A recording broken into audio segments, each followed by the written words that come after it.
Buenos días para todos. Hoy les vamos a presentar dos casos recientes realizados en una de las clínicas de la ciudad, en la clínica EMSA, que van en relación con el tema de hoy.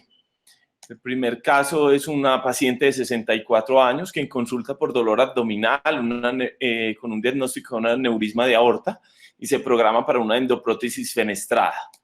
Esta es la imagen del aneurisma abdominal, el cual ya tiene en su interior la endoprótesis, aún no ha sido liberada, y aquí cuando se hace la liberación de la endoprótesis. Aquí tenemos tanto las dos fenestraciones hacia las arterias renales y el control posterior con la endoprótesis liberada. Fue un procedimiento limpio, sin complicaciones durante la valoración anestésica, y luego de esto nos llaman porque la paciente presenta un lento despertar de la anestesia y luego de unos episodios de vómito se empieza a referir una cefalea intensa al despertar. Esta es la tomografía, donde en la tomografía logramos visualizar unas imágenes hiperdensas lineales a nivel de los surcos cerca a la convexidad, tanto en los últimos cortes como en los cortes coronales. En este estudio simple no se visualizó la causa, se realiza una resonancia magnética donde se hace una reconstrucción en tiempo de vuelo, donde tampoco se logra visualizar como tal la etiología o el motivo del sangrado. Entonces, para todos sería, ¿qué creen que pasó? ¿Por qué fue la hemorragia subaracnoidea y posterior al procedimiento? Doctor Correa, veo que está por aquí conectado. Bueno, sí.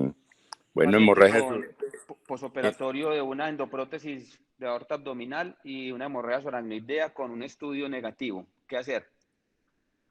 Esa paciente probablemente estaba antiagregada y muy probablemente tenía un aneurisma cerebral que se le rompió, que es la causa pues más común de la hemorragia subaracnoidea espontánea. Probablemente en la bifurcación de la media hay un salientico ahí en el tiempo de vuelo que no se ve muy nítido en la izquierda, pero probablemente ahí hay un aneurisma. Habría que hacerle una arteriografía cerebral. Bueno, estamos de acuerdo con la arteriografía. No sé, Juan Andrés, ¿qué opinas? Juan Andrés, ¿estás ahí conectado? Por acá estoy. Estamos aquí con un poquito de eco. Sí, estoy de acuerdo con el doctor Correa. En la arteriografía parece haber dos dilataciones Juan Andrés, que apaguen los aneurismáticas. micrófonos porque no se te oye, que apaguen todos los micrófonos los que están allá.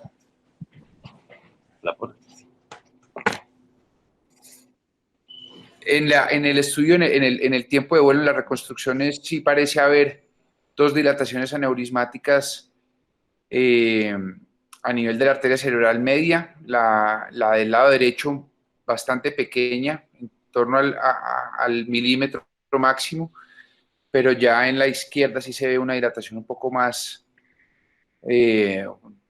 grande, en torno a los 2 a 3 milímetros. Entonces tendríamos que pensar como posible causa de la hemorragia subaracnoidea. Le pediría a Vic si nos podría mostrar el estudio de TAC, por favor.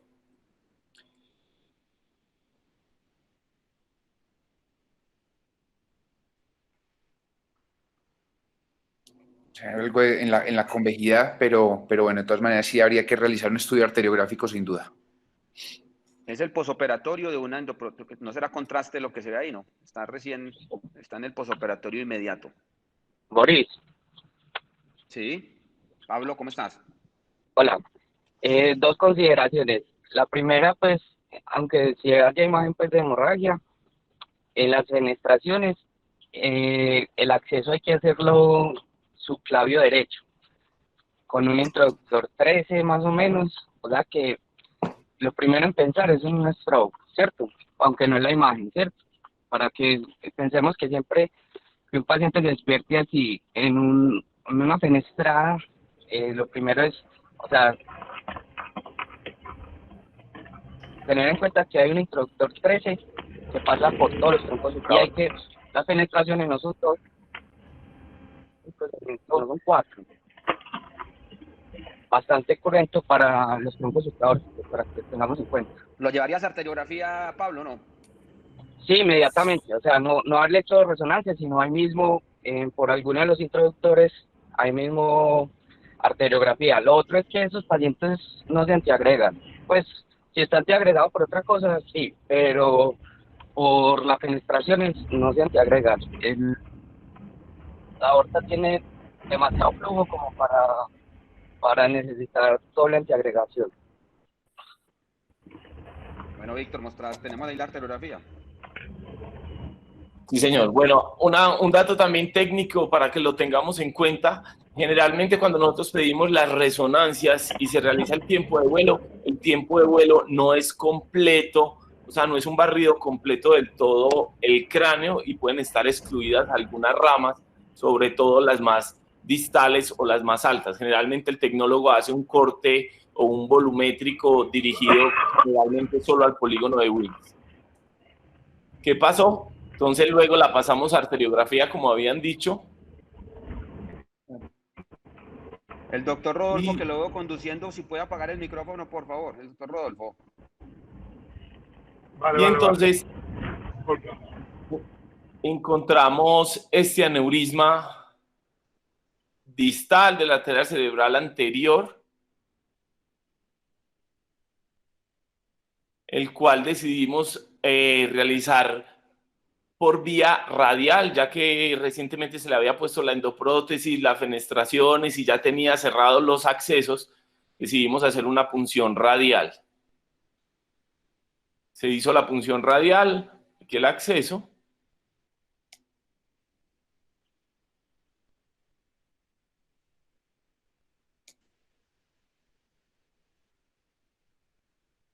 Y aquí es la proyección de trabajo y accediendo al interior del saco aneurismático con el microcatéter, se liberan coils y se hace exclusión del aneurisma exclusivamente con coils.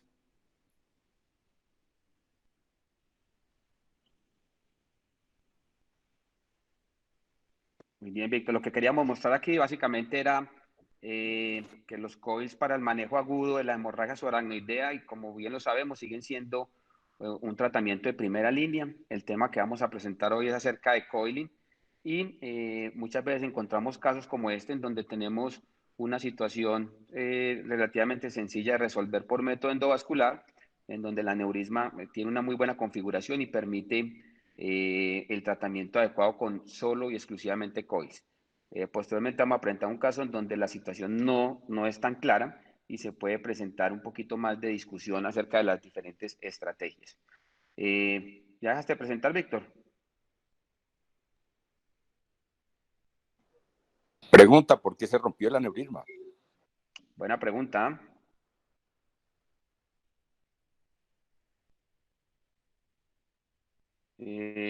No, doctor, muy posiblemente estuvimos revisando en su momento el manejo anestesiológico, el despertar del paciente, si hubo alguna variación y no encontramos absolutamente nada.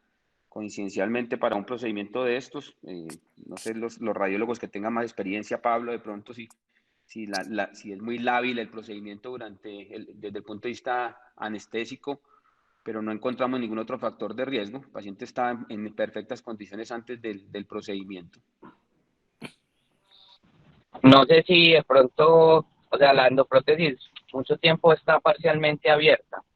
Entonces no sé si haría, pues eso lo deben saber es los anestesiólogos cardiovasculares, si funciona como un balón de contrapulsación y aumente el flujo en los troncos supraórticos, pues la presión, porque ese es un buen procedimiento punto sí. Bastante cruento. Sí, muy buen raciocinio. Sí, efectivamente durante la implantación queda parcialmente abierta, se comporta exactamente como dice Pablo, como un balón de contrapulsación y incrementa el flujo sanguíneo cerebral de forma significativa. Sí, puede ser. ¿Ustedes están viendo mi pantalla ahí? Sí, yo quiero hacer una consideración respecto al caso, o bueno, una pregunta, teniendo en cuenta la anticoagulación del procedimiento, ¿por qué el sangrado tan pequeño o al margen de la localización del aneurisma? ¿Qué piensan ahí respecto a la anticoagulación del paciente? ¿Esperaría uno tal vez una ruptura más grande por todo lo que estamos hablando, aumento del flujo sanguíneo, probablemente aumento de la tensión arterial? ¿Por qué ese sangrado tan pequeño? Sí, tenés razón. Ahí de pronto, como bien mencionaba Pablo, pues el paciente no estaba antiagregado muy posiblemente y la anticoagulación se utilizará de forma rutinaria, obviamente, Pablo, o Depende del grupo, hay ser muy veces estricto. ponen tres, hay veces ponen completa o hay veces ponen 3000 ya cuando se libera. O sea, no es un procedimiento full anticoagulado, no lo requiere. Como le digo, el flujo de la aorta es lo suficientemente alto como para que no requerir antiagregación. Y lo que sí es mucho tiempo es la endoprotesis parcialmente abierta. O sea, ya se va abriendo a medida que se van canulando los troncos. Entonces, de acuerdo a lo que uno se demore cogiendo tronco por tronco, es la endoprotesis parcialmente abierta. Entonces, más fácil yo creo que es el factor mecánico sobre la aorta como un fenómeno parcialmente oclusivo que desvíe el flujo, que aumente que haya hiperflujo hacia los troncos supraórticos. Perfecto. Bueno, el día de hoy quiero compartir con ustedes lo que hicimos desde Angiotin y desde la universidad, compartir con ustedes este tema. COILS, 30 años de evolución, recordándoles que a mitad de este año se completaron los primeros 30 años con esta técnica y queríamos retomar nuevamente los principios básicos del intervencionismo y ver que a pesar de 3 décadas desde la introducción de esta tecnología sigue siendo una tecnología completamente válida y pertinente en estos momentos. Aquí les presento mi conflicto de intereses. Cuando hablamos entonces de la neuroevolución, hoy más que nunca en las áreas de las neurociencias, los métodos endovasculares, como todos ustedes saben, han tenido un desarrollo y un crecimiento extremadamente acelerado. En teorías económicas se maneja el concepto de la teoría de la reina roja, básicamente basado en el cuento de Alicia en el País de las Maravillas, en donde de una u otra forma lo que le dice la reina es que si se quiere mantener en el mismo lugar, tiene que hacer el máximo esfuerzo posible y mantenerse en un movimiento constante, pero que si se quiere avanzar, tiene que correr por lo menos el doble de ese máximo esfuerzo que se viene realizando. Eso significa que tanto en el mundo de las neurociencias como en la medicina moderna se tiene que estar atento a cualquier cambio, tenemos que estar prestos a adaptarnos a cualquier innovación tecnológica y de una u otra forma esto ha sucedido en el área endovascular, en donde se inicia con una serie de dispositivos llamados coils, hasta lo que hoy en día conocemos como tecnologías ya de más avanzado nivel, como los desviadores de flujo. El día de ayer con muchos de ustedes tuve la oportunidad de compartir a través de las redes sociales este paper hecho en el año 1997, en donde un neurocirujano muy reconocido por todos nosotros, el profesor James Houseman, define el futuro de la neurocirugía vascular, especialmente para los aneurismas intracraneanos. Y en sus primeros párrafos hace una de que los tiempos están cambiando, estamos hablando del año 97, de que así como el viejo este fue reemplazado por la carrera espacial, la antigua técnica de cirugía, aquellos procedimientos cruentos, aquellos procedimientos que generaban mucha morbilidad en el paciente, han sido reemplazados por tecnologías cada vez menos invasivas y hoy en día es común que para la neurocirugía y especialmente para esta área del neurointervencionismo las interacciones sean mucho con la parte tecnológica y con las imágenes. Por lo tanto, el neurocirujano que no evolucione, el neurocirujano que no tenga esa mentalidad abierta, puede padecer, digamos, los mismos procesos que se ven a través del duelo, y es esos procesos de negación, posiblemente enojo, cursando por unas fluctuaciones del estado de ánimo, porque la neurocirugía y la microcirugía vascular para el neurocirujano durante muchos años fue el procedimiento primero exigente para realizar y de una u otra forma el que el neurocirujano consideraba su procedimiento estrella. Finalmente llegamos a una fase de aceptación y yo le agregaría a este último gráfico todo un proceso de entrenamiento. Para el año 97, el doctor Hausmann concluye que lo mejor que puede hacer el neurocirujano es entrenarse y aceptar que estas modalidades tecnológicas tienen que venir desde la especialidad y se tiene que fortalecer el entrenamiento a todo nivel si el neurocirujano quiere ser integral en la parte vascular. Yo quiero regresar con ustedes un poquito hacia la década de los 80 y 90. Como les digo, estamos cumpliendo hoy 30 años y cuando regresamos en la máquina del tiempo hacia los años 80 y 90, nos encontramos con este personaje, con Guido Guglielmi. Guido Guglielmi fue médico, es un médico, su papá era médico, pero él siempre quiso estudiar ingeniería electrónica o ingeniería mecánica. Era gran aficionado por la construcción de radios y por la electrónica.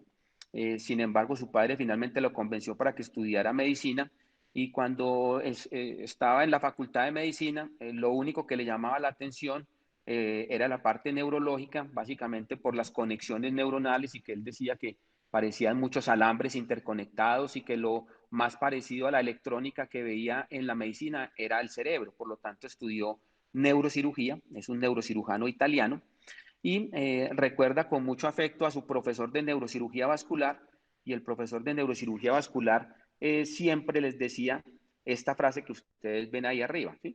Es suficiente con mirar un aneurisma para provocar su ruptura. Hola, ¿hay interferencia? Ok.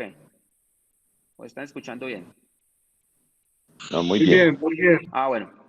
Entonces el profesor de neurocirugía le decía que es suficiente con mirar el aneurisma para provocar su ruptura. Y él con esta consigna se enfocó en desarrollar e inventar algo que efectivamente no rompiera el aneurisma. Y él se considera el inventor y el desarrollador de los coils para uso neurológico. Desde ese entonces, desde ese primer bosquejo a la fecha, han pasado ya 3 décadas, 30 años. Cuando uno habla con algunos colegas, pareciera que fuera menos tiempo, pero ya 30 años de experiencia y de resultados hablan del poder y de la magnitud que tiene este invento. Entonces, desde lo básico entendemos que coil es el significado en inglés de la palabra espiral. Y aquí pueden ver ustedes cómo Guido Guglielmi, que es el que está en el medio, viajó en el año 89 a la Universidad de California, Los Ángeles. Aquí está en compañía de sus dos grandes amigos. En la mano izquierda tienen ustedes a un latinoamericano que se llama el doctor Fernando Viñuela y en su lado derecho tienen a otro neuroradiólogo intervencionista que se llama el doctor Gary Dugweiler, quien es el jefe encargado hoy en día en UCLA, en la Universidad de California.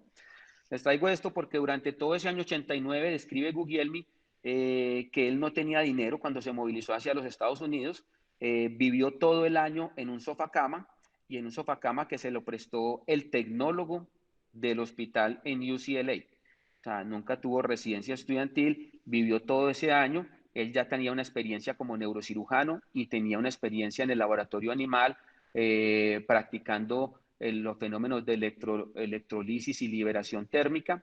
Y posteriormente en el 89, cuando llegó a UCLA, pues se comprometió a finalizar esos estudios. Durante los momentos del almuerzo se desarrolló lo que ellos han denominado la estrategia de la servilleta, en donde en esta servilleta quedó plasmado el primer desarrollo de un GDC, lo que posteriormente se denominó el coil de Guglielmi, y esa estrategia es lo que hoy en día conocemos como el coil convencional. La primera publicación se hace en el año 91, pero él es muy enfático en motivar a la gente que tiene inventiva y decir que no se frustren al momento de ser rechazados por una publicación, porque en el año 90, es decir, en el momento de realizar el primer paciente, él envió a publicación el paper al Surgical Neurology y el paper fue rechazado porque se consideró que no era impactante ni pertinente para la época. Años después, en el año 5, la FDA aprobó el tratamiento con los coils para uso neurológico y recibió el máximo galardón en el MIT en Boston, que es el máximo premio para ingeniería y desarrollo en el año 1995. Al completar 20 años, hace una década atrás, Guido Guglielmi escribió un artículo muy interesante, que ahí se les hago la referencia, en donde habla de los compañeros de aventura. Y los compañeros de aventura, como ustedes los ven ahí, fueron estos tres personajes: el doctor Fernando Viñuela, que es quien está aquí, latinoamericano uruguayo, es neuroradiólogo en la Universidad de California. Este personaje fue muy importante, que se llama Iván Cepetka, es un ingeniero quien fue el que le ayudó a desarrollar como tal el proceso de liberado y de construcción del coil. Y John Robert, que muchos no hablan de él, pero es el tecnólogo de la sala, quien le ayudó durante un año de manutención a Guido Guglielmi en su casa, en el sofacama, como les describí anteriormente. Posteriormente se hizo el First in Human Case, como el primer caso en humanos, a mediados del año 1990, y publicado, como les dije y les mencioné, un año después. Pues ya completamos 30 años de esta intervención. Aquí está el primer equipo de neuroradiología intervencionista en UCLA, el doctor Fernando Viñuela. Aquí tenemos al doctor Jack Dion, y aquí tenemos a otro latinoamericano reconocido por muchos, que es el doctor Pedro Lilic, quienes estuvieron en conjunto. Aquí está Teresita Lin, que es otra latinoamericana. Entonces surge la era del coiling para ese momento, en donde lo que se buscaba era ingresar al saco aneurismático y que a nivel del cuello de la lesión se produjera un fenómeno de healing o un fenómeno de cicatrización que excluyera la lesión completamente de la circulación por un proceso de endotelización a nivel del cuello.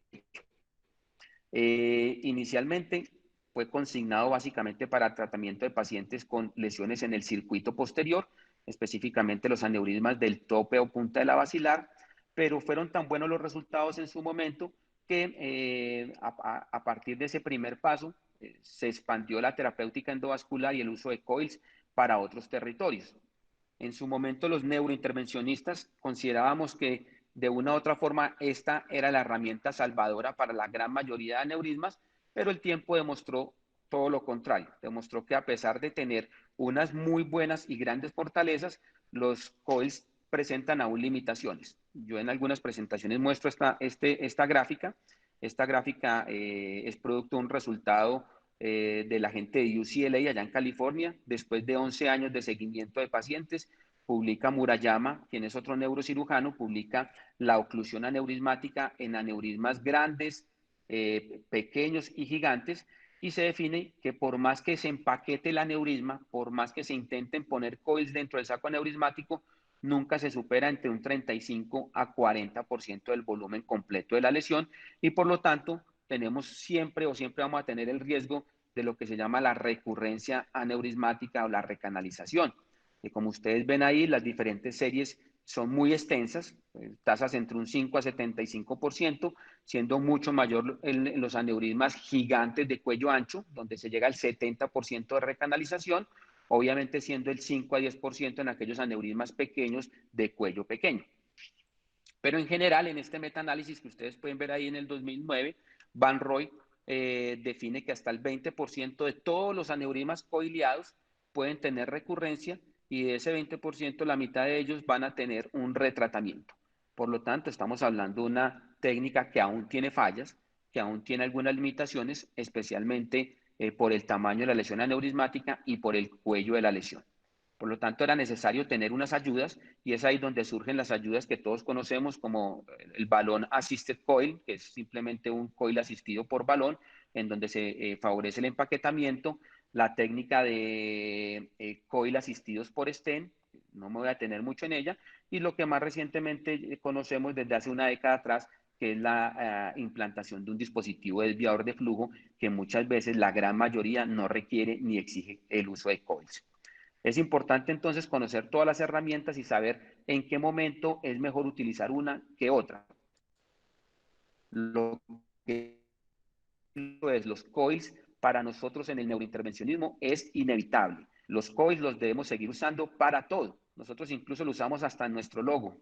Mucha gente nos ha preguntado qué significa el logo, y aquí sí vale la pena aclarar que lo que estamos tratando de representar es un aneurisma de la punta de basilar con los respectivos coils. Entonces es extremadamente común y en todo este proceso de aprendizaje o en todo este proceso de nuevos materiales que vienen llegando, nosotros desde Angioteam tratamos de seguir siempre un proceso metódico para valorar qué tipo de tecnología se está introduciendo y cómo podemos llegar a tener confianza con esa tecnología. Para eso utilizamos entonces lo que en salud se conoce como la pirámide de Miller. La pirámide de Miller entonces tiene una base en donde hay que tener unos conocimientos básicos, ¿sí? Posteriormente hay que tener un conocimiento aplicado, el saber cómo. Todo esto hace parte del área cognitiva, es decir, la teoría. Tenemos que conocer muy bien toda la parte teórica acerca de los materiales, cómo pueden o deben ser usados, es decir, las indicaciones, todas las prescripciones que tienen los distintos materiales. Y posteriormente ya pasamos a una fase más práctica y más conductual, que es el mostrar cómo, que es básicamente un proceso de manipulación y tener ya contacto con los materiales, hacer técnicas de simulación, hasta llegar a la máximo grado del conocimiento que se llama el hacer. Cuando un profesional en cualquier área de la medicina sigue este proceso desde ese conocimiento básico, del saber cómo, posteriormente tiene afinidad y práctica en el mostrar cómo, y finalmente en el hacer, es cuando pasa de ser una persona inexperta o novato a llegar a ser un experto. Digamos, esta pirámide de Miller la quiero utilizar el día de hoy para ejemplificar cómo ha sido el proceso de valoración de los coils. Entonces vamos a iniciar con algunos conceptos muy básicos acerca de los coils. Entonces, cuando uno ve un coil, cuando vemos un coil, desconocemos qué hay por detrás de toda esta estructura, ¿sí? Lo vemos como un hilito muy sencillo, pero detrás de este hilo tan sencillo hay todo un proceso creativo y todo un proceso de diseño que modifica en un momento determinado cuál opción es la mejor para un paciente en un momento también determinado. Cuando nosotros en la comunidad de neurointervencionismo recibimos información permanente desde las compañías y encontramos cosas como estas, ¿sí? El coil más suave, ¿sí? Más suave del mercado. O encontramos cosas como que un coil tiene una rigidez 47% más suave que un competidor. Uno se pregunta entonces, ¿de dónde vienen esos datos? ¿O por qué un coil es más suave que otro? ¿O por qué tenemos, como pueden ver ustedes ahí, no me voy a detener mucho, pero ustedes ven aquí toda una cantidad y una serie de materiales en donde se comparan unos con otros con respecto a la rigidez o con respecto a su suavidad, y vemos que hay materiales que pueden llegar a ser 4, 5, 6 o 7 veces más suave que otros. Entonces, ¿cuándo es positivo utilizar un material y cuándo es negativo? ¿Cómo llegar a tener ese balance perfecto para que nuestro aneurisma quede con el mejor tratamiento posible? Y frente a toda esta acción de la industria, ¿cuál es el mejor dispositivo o cuál es el mejor coil para utilizar? ¿Sí? Eso, digamos que no puede quedar de forma aleatoria, ni podemos llegar a usar el coil disponible en nuestra institución porque sí o porque no. Eso tiene todo un proceso, todo un raciocinio.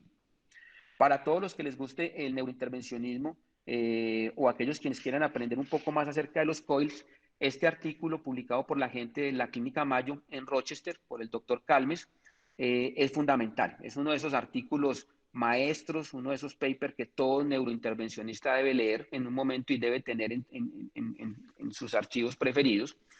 Entonces, hace una revisión completa de las propiedades físicas de los coils. Y esas propiedades físicas inician desde el conocimiento de los materiales con los cuales se realizan los coils. Entonces se hace referencia a una cosa que llama los materiales y los metales nobles, y dentro de esos metales nobles se han identificado cuáles cumplen las condiciones de biocompatibilidad, resistencia, firmeza suficientes para hacer dispositivos biomédicos intravasculares. Y dentro de esto, digamos que el nitinol sería el líder, que es la aleación entre níquel y titanio, sería como un material líder en temas de resistencia, en temas de capacidad de moldeado. Sin embargo, tiene la dificultad de que el nitinol no es visible por rayos X, tiene muy poca radiopacidad, y por eso el platino es el material preferido para la realización de estos dispositivos. De lo contrario, sería el nitinol, el material del cual se hicieran los coils que utilizamos en la actualidad. Esta gráfica para mí es súper importante. Básicamente, cuando nosotros vemos un coil finalizado, como ustedes lo ven aquí a la derecha, ese coil viene de una serie de procesos en donde lo primero que hay que definir es la estructura que está hecha, que como ya les dije, la mayoría, por no decir que todos los coils son hechos de platino. Hay algunos que tienen también nitinol, una pequeña cantidad de nitinol, pero en general es una hebra o un hilo de platino. Esa hebra o ese hilo de platino, dependiendo del grosor que se utilice, va a definir lo que se denomina como estructura primaria o diámetro primario, digámoslo así. Este hilo, a su vez, como ustedes ven ahí, posteriormente se va a enrollar sobre sí mismo, es decir, va a dar un número de giros o un número de vueltas en una determinada longitud, y ese giro o ese diámetro de vueltas es lo que en el coil se conoce como estructura secundaria, ya lo vamos a ver más adelante, ¿sí? Y posteriormente, toda esta sumatoria de vueltas puede llegar a ser moldeada en diferentes formas, en una forma esférica o tridimensional, o en una forma helicoidal, como se ve usted aquí, como ven ustedes acá. Y esta tercera configuración es lo que se denomina entonces el diámetro terciario, que es lo que en última instancia define el modo en que se selecciona el coil y el modo como se empaca para su distribución comercial, ¿sí? Sin embargo, como dice aquí, la mayoría de los alambres usados o la mayoría de hilos usados, por así decirlo, para facturar el coil, fluctúan entre 175 a 300 milésimas de pulgada. Esto es fundamental para entender un concepto en temas de rigidez, ¿sí? Entonces, desde 0.00175 a 0.003 de pulgada, y ese diámetro primario es el factor fundamental para definir entonces la rigidez del coil.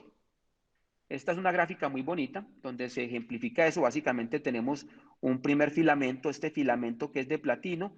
El diámetro que tenga este filamento va a definir lo que se denomina el diámetro primario o la estructura primaria.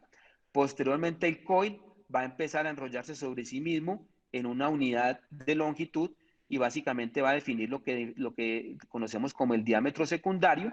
Y cuando ya el coil tiene su respectiva configuración, sea helicoidal, tridimensional o tridimensional, configura el diámetro terciario. Vuelvo y les menciono, el número de vueltas que genera el coil sobre ese core central, sobre ese filamento central, es lo que va a definir el diámetro secundario. Para los que hacemos intervencionismo, de una u otra forma, el diámetro secundario, como dice aquí, es el que dictamina el histórico grupo del coil. Nosotros en intervencionismo manejamos unos grupos, sabemos que los coils, la mayoría de ellos son sistema 10, decimos sistema 10, pero hay otros coils que vienen con sistema 18, otros coils que decimos sistema 20. Básicamente esto lo que está haciendo referencia es a ese diámetro secundario.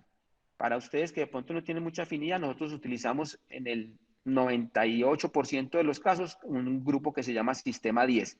Bajo algunas condiciones se utilizan unos coils que les voy a mostrar más adelante que tienen un sistema un poco más grueso. Es decir, que entre más número de vueltas y más grueso sea el diámetro, pues obviamente el grupo va a ser mayor. Esa estructura secundaria después al final puede ser moldeada en esa configuración terciaria que les mencioné, ya sea de forma helicoidal, de forma esférica, de forma tridimensional. Y esa es la que, como les mencioné, se denomina el diámetro terciario, configuración terciaria. Estos parámetros son los que le sirven al intervencionista para escoger la selección del coil. Es decir, es como viene marcado en la caja. Ese diámetro terciario es hecho de forma manual, ¿sí? No se hace por una máquina, ni es una máquina, ni un robot que haga 1000 coils al día, no. Esto es un proceso completamente artesanal. Se hacen unos moldes y posteriormente se hornea a ciertas temperaturas para que el coil mantenga entonces esa configuración, y eso se hace en unas factorías o en unas fábricas, por así decirlo, completamente artesanal, un proceso de tipo joyería, en donde la máxima producción pueden ser entre 200 a 400 coils por día. Cuando ustedes ven una caja o cuando ustedes como intervencionistas ven una caja de un coil, el coil viene empaquetado en esta caja, tiene una información, entonces aquí usted va a encontrar unos números. El primer número que dice 6 hace referencia al diámetro completo que tiene, por el cual viene configurado o moldeado en su forma terciaria el coil, es decir, 6 milímetros de diámetro. Y el segundo número indica la longitud en centímetros. Entonces, un coil de 6 por 15 indica que es para 6 milímetros de diámetro y 15 centímetros de longitud. Aquí en la caja también dice 3D, como ustedes ven aquí, 3D, entonces eso indica que es de configuración tridimensional. ¿Sí? Esa es toda la información que tiene la caja. Pero entonces, anterior a estos números, hay toda una serie de fenómenos primarios que van a definir si el coil es más suave o no. Y es lo que me va a definir ese balance entre esa rigidez, por así decirlo, y esa suavidad. Y es lo que me va a definir dos parámetros muy importantes que vamos a ver ahorita, que es el fenómeno del empaquetamiento y el fenómeno de la permeabilidad.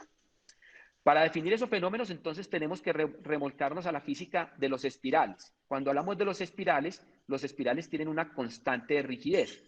Esa constante de rigidez, que es esta letra K, no me voy a detener mucho de esto, está definido por digamos, un diámetro primario elevado a la cuarta potencia y un diámetro secundario elevado a la tercera potencia. ¿Sí? Básicamente, en el nominador encontramos el diámetro del filamento que está constituyendo el coil. Y en el denominador encontramos el número de giros o el número de vueltas elevado a la tercera potencia, es decir, el diámetro secundario. ¿Sí? Si usted quiere definir si un coil es más suave o menos suave que otro, pues básicamente tiene que saber que hay una relación directamente proporcional con el diámetro primario o la dimensión primaria e inversamente proporcional con la dimensión secundaria. Es decir, que si el fabricante de entrada ha logrado reducir el primer filamento, ese primer filamento, que es el que elabora el coil, de forma, así sea en 1 o 2 punticos, recuerden que esto está elevado a la cuarta potencia. Cualquier modificación que se haga aquí va a impactar de forma significativa en la rigidez o suavidad del respectivo coil. Al igual que el diámetro secundario, obviamente el número de giros o el número de vueltas que tiene el espiral sobre sí mismo va a definir de forma inversamente proporcional la rigidez del sistema. Si bien los dos son elementos muy poderosos, pues obviamente el nominador, que tiene una elevación a la cuarta potencia, es el elemento predominante y fundamental.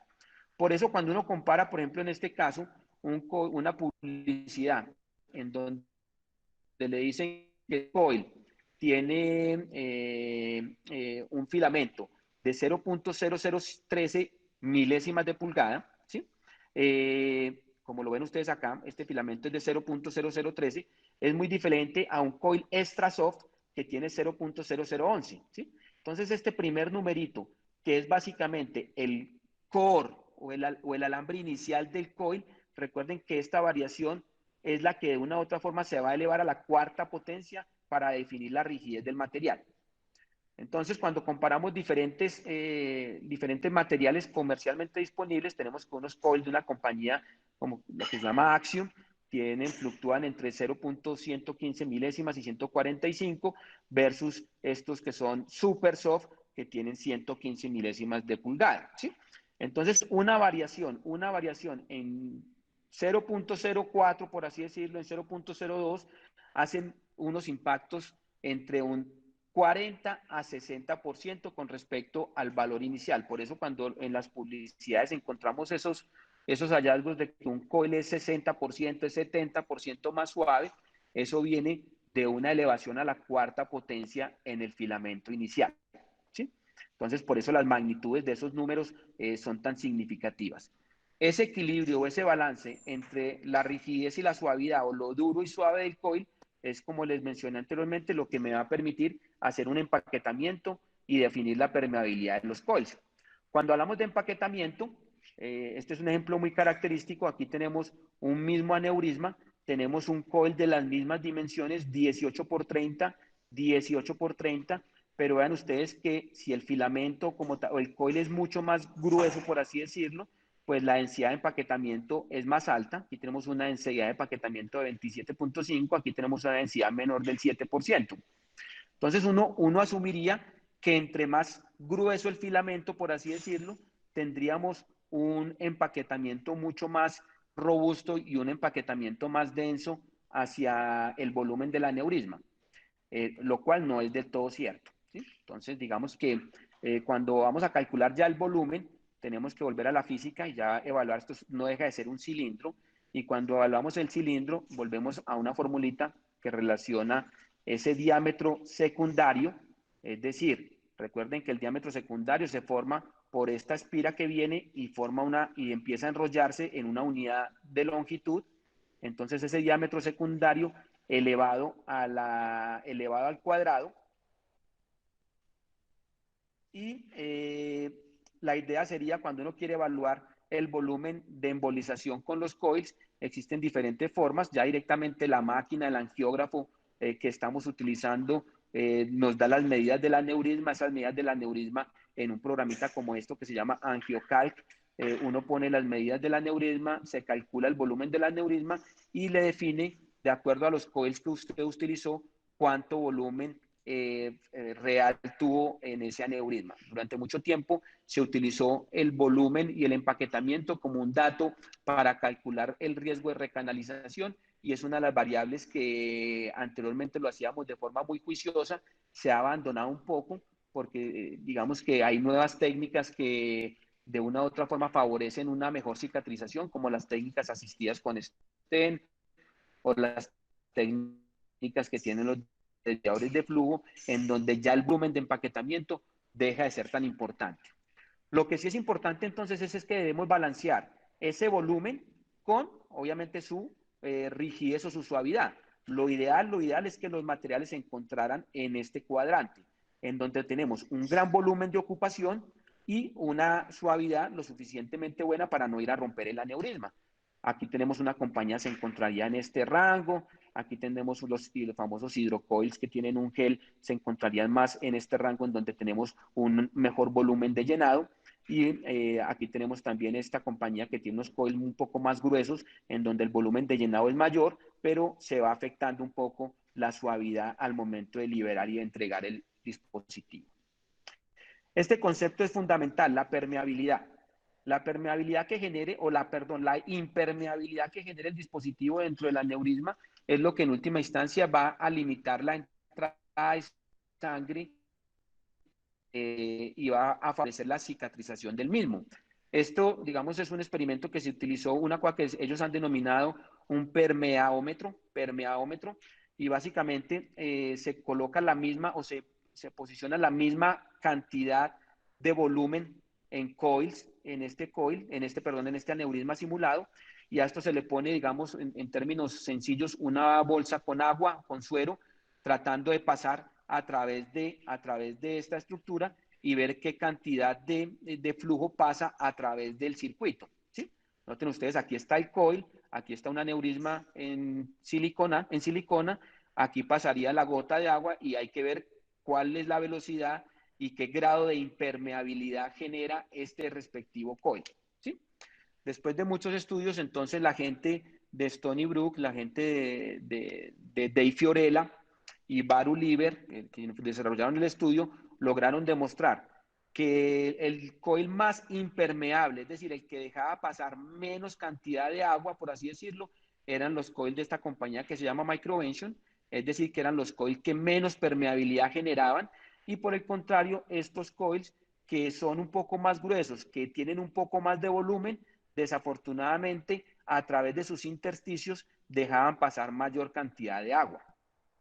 Entonces, este coil, que surgió con la idea de ser un poquito más grueso, de rellenar mucho mejor el aneurisma, de necesitar menos cantidad de material, por así decirlo, desafortunadamente es el que genera mayor permeabilidad, es decir, que no retiene lo suficiente el agua a nivel, la entrada, de contraste o de sangre a nivel del cuello del aneurisma, y por lo tanto los grados de recanalización son más elevados que si se utiliza el tradicional sistema 10. Noten ustedes, este sistema aquí es un sistema que se denomina sistema 20 y este es el tradicional y clásico sistema 10 que utilizamos convencionalmente.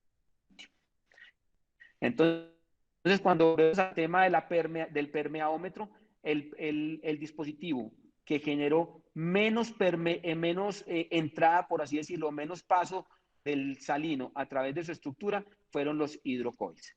Y los hidrocoils, sucede eso, ¿por qué? Porque aquí tenemos la estructura del coil, pero resulta que entre los intersticios del coil existe un material que es un metacrilato, Básicamente es un material inerte que al tener contacto con la sangre se expande y por lo tanto de una u otra forma genera menos intersticios o menos espacio muerto, por así decirlo, lo que de una u otra forma favorece el proceso de cicatrización y la no entrada de contraste o de sangre al interior del aneurisma. Siguiendo entonces, ya vimos las bases de los coils. Vamos a seguir entonces con algunos conocimientos aplicados o algunas recomendaciones que debemos saber. Cuando hacemos un procedimiento con coils, tenemos una serie de etapas. Básicamente se hace un framing o un marco, para lo cual se utiliza un coil que se llama frame o canasta.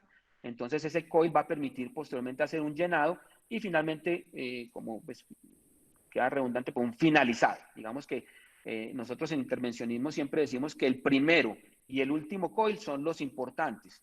El primero, ¿por qué? Porque es donde, digamos, existe un riesgo de perforación, existe un riesgo de que el coil quede pequeño y entonces se presenta un fenómeno que se llama spinning, es decir, que el coil quede girando si metemos un coil muy pequeño dentro del saco aneurismático. Todo este proceso de llenado es mucho más noble y, por así decirlo, mucho más tranquilo. Y el último coil, básicamente porque el último coil puede hacer que el microcatéter se mueva o puede salirse o herniarse hacia el vaso padre. De una u otra forma, cuando evaluamos un aneurisma para coils, tenemos que evaluar la configuración geométrica y definir cuál puede llegar a ser la mejor configuración geométrica para ese aneurisma. Hay coils que toman exactamente esta forma, hay otros coils que se arman más de forma homogénea, hay otros que se llaman complex y toman esta forma, pero básicamente seguimos teniendo el mismo principio en donde evaluamos el ancho del aneurisma versus el alto del aneurisma y obviamente el cuello.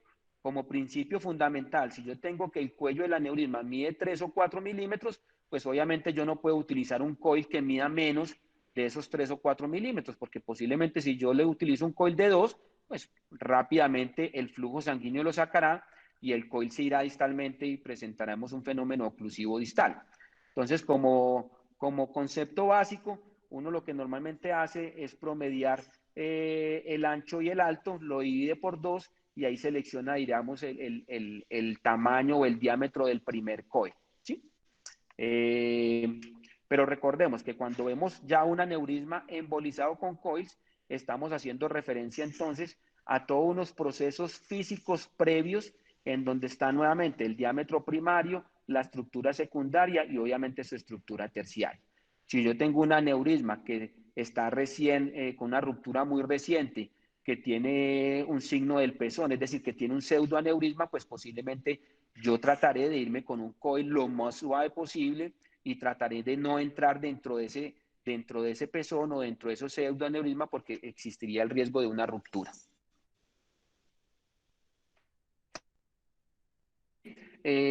Aparte del coil como tal, es muy importante todos los elementos que me favorecen la llegada del coil al aneurisma. Eso se llaman los sistemas de acceso. Cuando uno ve un microcatéter no es una estructura tubular plástica sencilla.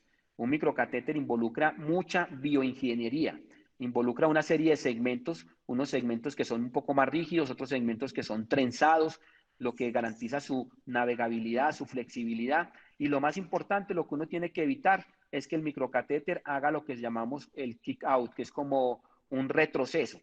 Al momento de estar introduciendo el dispositivo, el coil, el microcatéter espontáneamente va a tratar de salirse del aneurisma y ese movimiento de salida o esa expulsada, por así decirlo, del microcatéter puede generar movimientos bruscos dentro del interior del aneurisma y la ruptura, o puede generar que el microcatéter básicamente por el flujo que tiene, pues se vaya hacia la circulación distal, se someta a un fenómeno de estiramiento con la posterior ruptura o no control por parte del operador. ¿Sí? La idea del coil es que siempre sea controlable por el operador, pero muchas veces si yo manipulo mucho este coil se puede estirar y ya puedo tener problemas a la hora de que me obedezca el coil como tal. Una cosa muy importante, los sistemas de liberación, no me voy a detener mucho en esto, hay sistemas que son de tipo mecánico, otros que son sistemas eléctricos para liberar, otros que no requieren poder, si no requieren ninguna batería, ¿sí? Por lo tanto, digamos que de una u otra forma la compañía los ofrece como más seguros porque no van a depender de que se tenga o no la batería o la pila para soltar. Entonces hay diferentes mecanismos. Ya hemos visto entonces algunos conceptos básicos, algunas recomendaciones que nos dan desde el punto de vista teórico la compañía.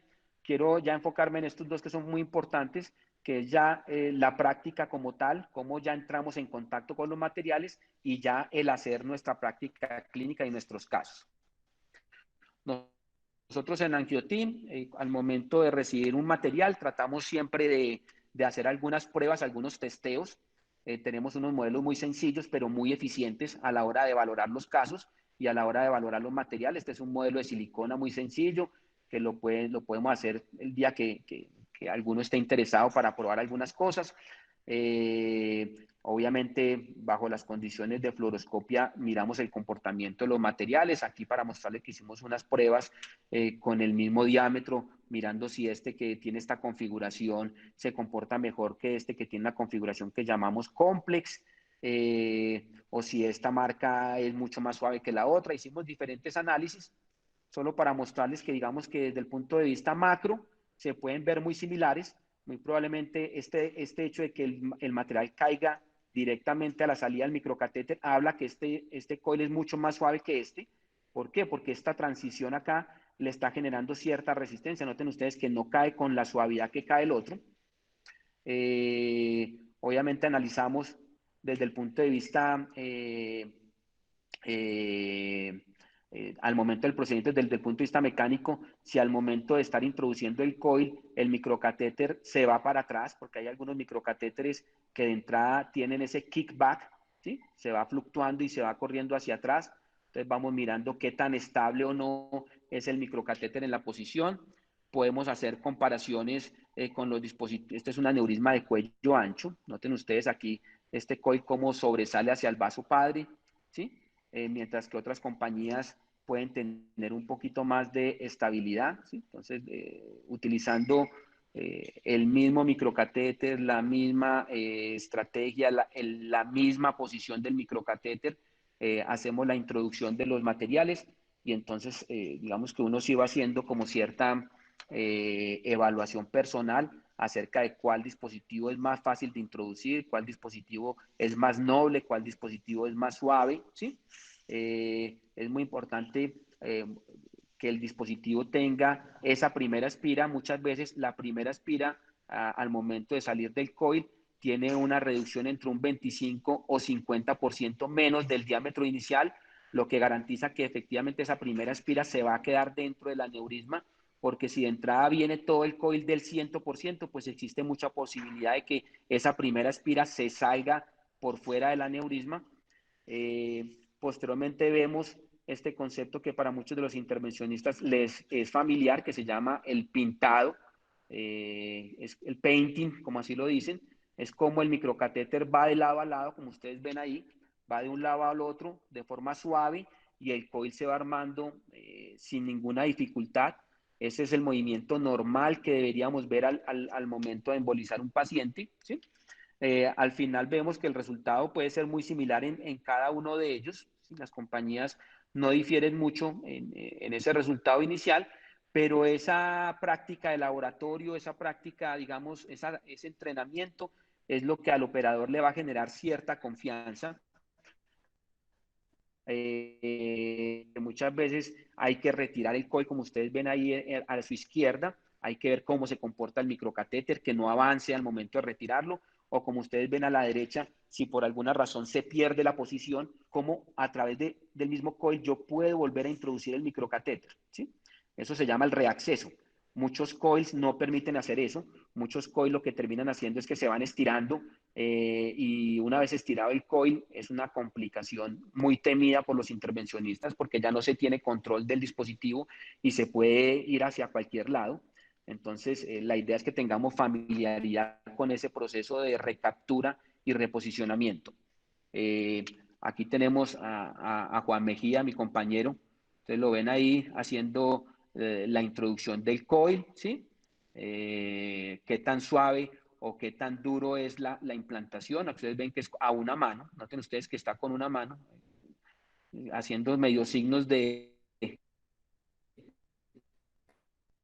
Pero no, la verdad es que la idea es que esto sea muy suave, ver cómo se va configurando el respectivo coil. como lo ven ustedes ahí, noten ustedes, para hacer un cuello ancho, que no se está utilizando balón, que no se está utilizando stent, este coil en específico se comportó bastante bien. Y ya finalmente llegamos a una fase que es el hacer, que es ya casos clínicos. Voy a mostrarles aquí unos casos rápidamente para terminar con Víctor el caso posterior. Aquí es como nosotros abordamos un aneurisma, la arteria comunicante anterior, básicamente cómo se van comportando los coils. Aquí tenemos este es un caso de stent y coils. Entonces noten ustedes cómo el stent que se ve ahí atrás luz, este stent es hecho de nitinol, por eso ustedes ven que el nitinol, como les mencioné anteriormente, no tiene una muy buena visibilidad. En cambio, el platino, noten ustedes que es esto que vemos acá, que es de un color mucho más oscuro, ¿sí? Cómo se protege el vaso padre, se protege el segmento A1 y el segmento A2, y finalmente tenemos un empaquetamiento, como ustedes ven ahí, un empaquetamiento denso, favorable, no entra más contraste en el interior del saco aneurismático y el stent efectivamente sirvió como una barrera de contención. Este es un caso de una hemorragia, noten ustedes una muy pequeña lesión en el complejo comunicante anterior. Estos aneurismas, si no se hace un estudio selectivo, muchas veces pueden pasar desapercibidos. Noten ustedes la tortuosidad. Aquí teníamos dificultades para entrar a este segmento A1 por el ángulo que tenía, por lo que utilizamos una técnica asistida con un balón. Aquí hay un balón inflado y nos apoyamos sobre ese balón para poder entrar el sistema. Como ustedes pueden ver ahí, llegamos con el microcatéter, ponemos un solo espiral. Noten ustedes aquí el solo espiral cómo se comporta de bien, bloquea completamente el flujo al interior de la lesión aneurismática, y un solo espiral es suficiente para controlar este pequeño aneurisma. Aquí tenemos otro aneurisma de cuello ancho, un aneurisma de bifurcación. Muy posiblemente habría que ver, está en todo el límite para utilizar un dispositivo tipo web, un desviador que llamamos nosotros intrasacular. Decidimos utilizar técnica de balón asistido con stent, coil asistidos con balón. Aquí estamos haciendo el remodeling clásico, hacemos el empaquetamiento, buscamos que quede lo más denso posible, como ustedes ven acá, los coils, la masa de coils, y el resultado final, ven aquí, bastante favorable, con las ramas de la bifurcación completamente permeables, y ocluido completamente el aneurisma. Otro caso en el complejo comunicante anterior, usamos también técnica de remodelado, básicamente para mostrarles que se puede obtener un resultado excelente, oclusión completa de la lesión aneurismática, haciendo técnicas con los solos coils. Y este otro también realizado por el doctor Mejía estos días, un aneurisma con sangrado. Noten ustedes entonces cómo se ve la oclusión completa del mismo, empaquetado, y sin necesidad de utilizar ningún otro dispositivo, los coils fueron una muy buena estrategia para este paciente. Bueno, ya son las 8, algunos mensajes finales. La idea es evitar las complicaciones, tratar de conocer los materiales para evitar la ruptura intraprocedimiento, que es una complicación muy temida por todos los que hacemos intervencionismo. El entrenamiento, como les mencioné anteriormente, es fundamental. Modelo sencillo, pues para mostrarles que es un modelo sencillo en acrílico, no involucra mucha tecnología, y por el contrario es mucha la información que podemos obtener a la hora de probar no solo los coils, sino cualquier material para uso neurológico. Si queremos evitar complicaciones, pues posiblemente hay que buscar otra carrera, porque los que hacemos esto, el que vende huevos se le quiebran huevos, como dice, y la idea es conocerlas y saberlas manejar. Básicamente, el desarrollo y implementación de nuevas tecnologías en neuro involucra todo ese proceso creativo. Eso no sale porque sí, digamos que todo por detrás tiene una física enorme, y específicamente en el tema de coils, la idea es balancear esa rigidez o esa suavidad al momento del uso, el empaquetamiento adecuado del aneurisma, y tener un concepto y una opinión personal acerca de ese comportamiento del material para balancear todo eso a la hora de enfrentar un caso. La rigidez, el grado de empaquetamiento y el performance o cómo se comporta el dispositivo. Todo eso sumado a un proceso de healing no cicatrizado a largo plazo, en donde cada uno de los que hacemos intervencionismo tendremos ya unos pacientes seguidos y sabremos si los materiales han sido buenos o no. Tenemos que seguir trabajando de la mano de la industria, no podemos alejarnos de este avance que es notable y bueno, agradecerles desde Angioteam que nos hayan acompañado en estos 45 minutos. Muchísimas gracias. Si hay preguntas o pasamos ya al caso al caso final. Una pregunta, Boris.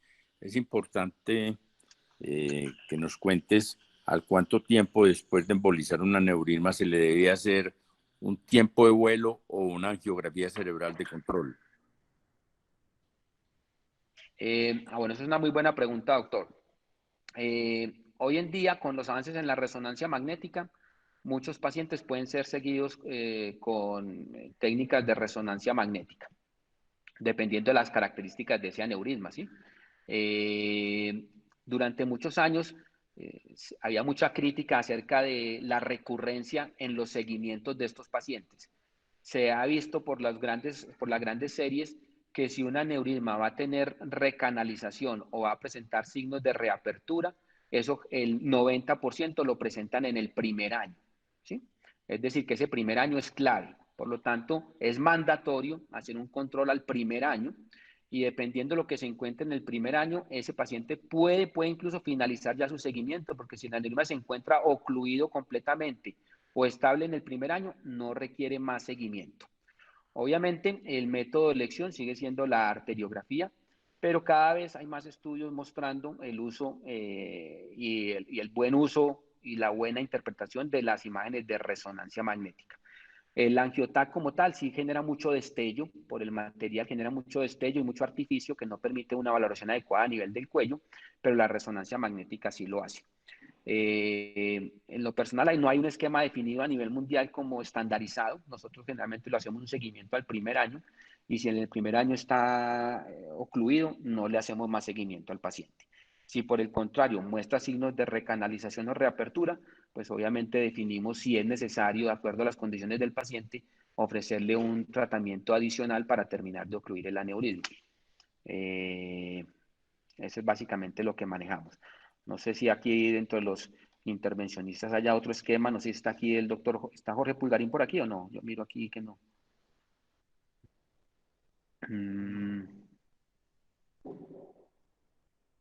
No veo a Jorge por aquí. No sé, Jason está por aquí, Jason, que te veo conectado. Jason, ¿tenés algún esquema particular de seguimiento? Buenos días. Hola, ¿cómo estás? Bien, gracias. Bueno, no, dependiendo de si es un aneurisma roto o un aneurisma no roto, idealmente los rotos los seguimos a los 3 meses el control inicial, luego 6 meses después y luego al año y 2 años, ¿cierto? Si es un aneurisma no roto, el primer control lo hacemos al año inicialmente y dependiendo de eso, si necesita retratamiento o no, el seguimiento del año siguiente. Damos por ocluido el tratamiento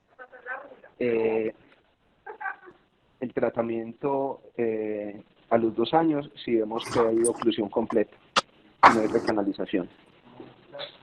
Es importante lo que acabas de mencionar ahí. De pronto yo estaba haciendo un poco más de énfasis al aneurisma electivo programado, no roto, pero efectivamente el aneurisma roto, de entrada hay que tener cierta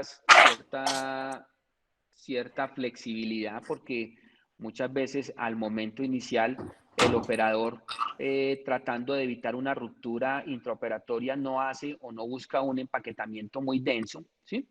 Entonces, o el aneurisma es un aneurisma de cuello un poco no favorable, un cuello ancho, entonces de entrada sí es mejor adelantar un poco el seguimiento en el aneurisma roto. Por aquí veo a Gustavo Melo. Gustavo, ¿me escuchas desde México? ¿Tenés alguna recomendación en tu protocolo de seguimiento? Gustavo, ¿estás ahí o...? Hola, Boris. ¿Me escuchas? Sí, Gustavo, perfecto. Hola Boris, buenos días. Qué gusto escucharte. La verdad es que quiero felicitarte. Entré un poquito tarde por cuestiones aquí de ya estar en la dinámica del hospital, pero bueno, lo importante que señalas, sobre todo esta evolución que ha tenido a través de los años la terapia endovascular y sorprendente el trabajo de la ingeniería biomédica. Me llama mucho la atención tu, tu charla, muy prudente porque hablas justamente de lo que puede pasar. Estamos influenciados inevitablemente por el tema de la industria. Es aplaudible, por supuesto, su trabajo del desarrollo de la ingeniería biomédica, pero sí es importante esa prudencia que tú justamente mencionas o describes o muestras en tu charla, de que hay que evaluar estrictamente los materiales, porque a veces sí, inevitablemente nos vemos influenciados por la misma industria. Entonces sí es importante recalcar eso y quiero felicitarte por ese tema, por lo prudente y por lo honesto que de tu charla de cómo evolucionan y cómo son las cosas. En particular, en lo que me preguntas, nosotros sí, efectivamente, el paciente que tiene un aneurisma incidental, nosotros hacemos una evaluación a los 6 meses y en base a las condiciones, si es favorable, si no hay recanización. Habitualmente, hoy en día, con todo el arsenal que tú muestras, los aneurismas incidentales bien planeados a los 6 meses tienen buenos resultados. Y entonces la segunda evaluación la hacemos hasta los 2 años.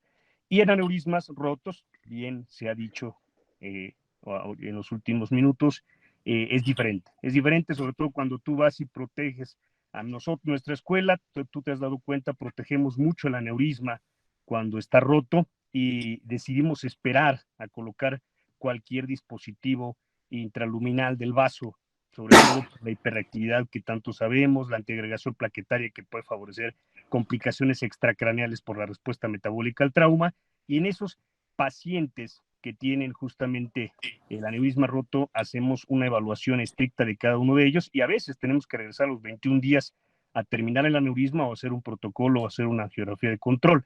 Sin embargo, habitualmente regresamos en aneurismas rotos a los 3 meses. Gracias por tus comentarios, Gustavo. Doctor Correa, ¿algún mensaje adicional? ¿Usted tiene algún protocolo en específico? Yo creo que el futuro es hacer el seguimiento con resonancia magnética porque el seguimiento con angiografía cerebral es un poquito pesado para el paciente. Perfecto. Víctor, ¿querés mostrar el último caso? Para terminar. Boris, antes de eso, Sí, te agradezco tu charla, una maravilla de charla porque para quienes no manejamos el tema es muy didáctica y me pareció formidable. Yo tengo una pregunta, Boris. Claro. ¿Ustedes en este momento qué tamaño de aneurisma consideran debe tratarse pacientes con hallazgo incidental? Esa pregunta es súper buena, Ignacio, ¿sí? Porque en la comunidad nuestra, en la comunidad neuroquirúrgica, crecimos con el ISUIA, ¿sí? Crecimos con el manejo de aneurismas no rotos, en donde de forma muy aleatoria se estimó un punto de corte que inicialmente fueron los 10 milímetros, posteriormente eso fue reduciendo, 6 milímetros, entonces ya después salen estudios de 5 milímetros. Esa pregunta tiene una respuesta que no es tan simple, ¿sí? Porque cuando uno enfrenta a un paciente con un aneurisma no roto, tiene que poner en una canasta muchas variables. Y dentro de esas variables está también la percepción del paciente, las estadísticas del grupo que está ofreciendo el tratamiento y qué es lo que espera el paciente del tratamiento. O sea, como tal, la medida, el diámetro es un factor de los múltiples factores que hay que considerar. Yo en lo personal pienso que no hay que esperar a que un aneurisma se rompa. Aneurismas pequeños de 2-3 milímetros también se rompen. Entonces, dependiendo de la forma de la configuración del aneurisma, si sentimos que le podemos ofrecer un tratamiento seguro al paciente, independientemente del tamaño, le ofrecemos tratamiento, ¿sí? No tengo el tamaño como tal, como un marcador para orientar la conducta. Básicamente lo tendría yo como un factor casi que secundario, porque hemos visto algunos pacientes de una década o 2 décadas que son neurismas de 2-3 milímetros que nos han llegado con hemorragia subaracnoidea. Y por lo tanto, digamos que hemos, gracias a los resultados, a la baja morbimortalidad que tienen estos procedimientos de forma electiva, se le ofrece cada vez más tratamiento a los aneurismas no rotos independiente de su tamaño, ¿sí? Entonces, si la pregunta en lo personal te contesto que le ofrezco tratamiento a la gran mayoría de pacientes, por no decir el 99% de los pacientes, independientemente del tamaño. Eso en lo personal, ¿sí? Habrá quienes hagan una serie de escalas, una serie de procesos como una cosa que llama el FACES, que son como unos parámetros y van sumando, digamos, ciertos factores de riesgo asociados, la localización, la edad, todo eso, lo cual está bien, pero te soy honesto de cómo lo hacemos en la práctica nosotros y creo que no estamos muy lejos de muchos de los centros grandes que hacen intervencionismo, ¿sí? Pero esa pregunta también la quisiera escuchar como la respuesta aquí de algunos colegas. Te doy la opinión. Yo quiero, Dígame, Boris, doctor Correa, sí. es que el 5% de la población tiene un aneurisma, entonces tendríamos que tratar el 5% de la población mundial y eso no es posible. Tendremos que encontrar el punto en que la tecnología nos diga cuál aneurisma tiene riesgo de ruptura, porque no podemos tratar a todo aneurisma visto, aneurisma tratado. Creo que todavía no tenemos claro eso. Así es, doctor. Veo por aquí muchos intervencionistas. No sé si el doctor Pacheco nos quisiera allá en Perú como ¿qué flujograma utiliza? Doctor Pacheco, ¿está disponible o no? Henry, ¿estás ahí disponible, Henry? Bueno, no contesta por aquí. Doctor Castro, que Fernando, ¿estás disponible? Fernando tampoco nos contesta aquí. Bueno, Juan Mejía, ¿tenés algún otro? Juan, ¿estás ahí todavía? Juan Andrés. Sí, por acá estamos, Boris. Hemos tenido como unos problemas de señal acá y hemos perdido como el hilo al final de la conversación. ¿Cómo es ahorita estamos discutiendo. La pregunta de Ignacio de qué aneurismas tratar, aneurismas no rotos tratamos, o cuál es tu criterio para ofrecerle el tratamiento a un paciente cuando tiene un aneurisma no roto. Bueno, pues ahí obviamente la pregunta, me imagino, iría, porque pues perdimos la conexión, iría encaminada al tamaño probablemente, que sin duda pues es un factor que puede ser controversial. Nosotros como grupo consideramos que no debe ser un factor determinante, sino que siempre el aneurisma se debe ver desde la esfera de todos los factores de riesgo que pueda haber.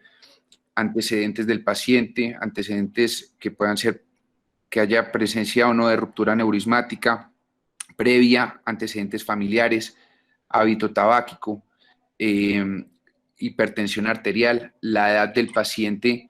A veces pensamos que entre mayor sea un paciente, no tenemos o tenemos que limitar la estrategia terapéutica, y yo considero que entre mayor, bueno, no lo considero yo, está escrito pues que entre mayor sea un paciente, más riesgo tiene de ruptura aneurismática. Entonces, tenemos que mirar todos estos factores y el tratamiento de los aneurismas no debe ser limitado a un tamaño. Obviamente, también nosotros tenemos que sopesar desde la técnica endovascular, entre más pequeño un aneurisma, más riesgo tendría de romperse. Entonces, es esta balanza que tenemos que hacer. En cuanto a los coils, pues yo soy un amante de los coils, obviamente bajo técnicas asistidas con stent o balón. Pienso que pues son dispositivos que nunca tendrán que desaparecer. siempre tendremos que tenerlos a la mano. Los cambios tecnológicos en el neurointervencionismo cada vez nos muestran mejores materiales que se reproducen en más seguridad hacia los pacientes. Obviamente, todo esto tiene que ir de la mano en decisiones conjuntas con los grupos de neurocirugía. Finalmente, todo esto para ofrecer lo que sea la mejor técnica para los pacientes. Muy política. Respuesta de Reina, Juan, pero muy bien. No, pero real, Boris, porque sí tenemos que ver a los pacientes desde un grupo interdisciplinario siempre. Tenemos que aprender de eso, tenemos que, tanto por los grupos neuroquirúrgicos, neurológicos y neurointervencionistas, tenemos que adaptarnos y moldearnos a las diferentes especialidades y definitivamente pues tratar de ofrecer siempre la mejor conducta para los pacientes. Desde el punto de vista neurovascular o endovascular, no siempre es la mejor opción.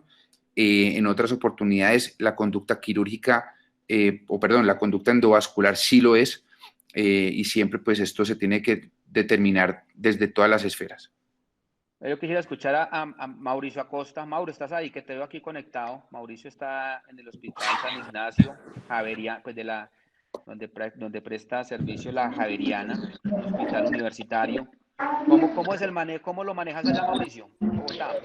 ¿Qué más, Boris? ¿Cómo están? Buenos días. Primero felicitarte por la conferencia, muy didáctica, muy práctica, incluso para los que estamos en el medio. Pues acá el manejo se individualiza mucho, ¿sí?